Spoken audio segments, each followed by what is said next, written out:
जब भी हम चिकन की कोई भी रेसिपी बनाते हैं ना तो चिकन की स्मेल नहीं जाती और पकाते वक़्त इसमें से ब्लड निकलना शुरू हो जाता है। तो मेरी आज की रेसिपी के बाद आपके चिकन में से स्मेल नहीं आएगी और इसका ब्लड भी बहुत अच्छे से नीट हो जाएगा। तो इसके लिए करना आपने ये है, खुला-सा बर्तन ले लेंगे, इसके अंदर डाल देंगे पानी और इस तरह से चिकन इसके अंदर डाल देंगे। साथ ही आपने यहाँ पर नमक डाल देने हैं। नमक में आपने कंजूसी नहीं करनी। यहाँ पर मैंने 4 बड़े चम्मच नमक के डाल दिए हैं, 4 चम्मच सफ़ेद सिरका, 2 अदद इसमें डाल देंगे लेमन का रस छिलकों समेत। ये डालने के बाद अब यहाँ पर हमने सिंपल क्या करना है, इस पानी में डिप करके इसको चिकन को तकरीबन 30 मिनट के लिए रखना है। यहाँ पर आप देख सकते हैं 30 मिनट के बाद पानी की ये कंडीशन है।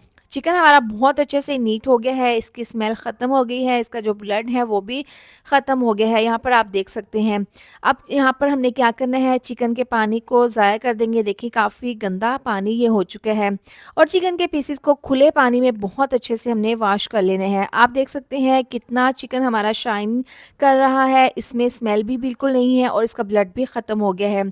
अब आप चिकन का सालन बनाएं या फिर चिकन फ्राई, आपके चिकन में स्मेल नहीं आएगी और ना ही इसके अंदर से ब्लड निकलेगा। इस टिप को आप ज़रूर फॉलो कीजिएगा और अपना फीडबैक ज़रूर दें। रेसिपी पसंद आए तो वीडियो को लाइक शेयर ज़रूर कर दें। अल्लाह हाफिज़।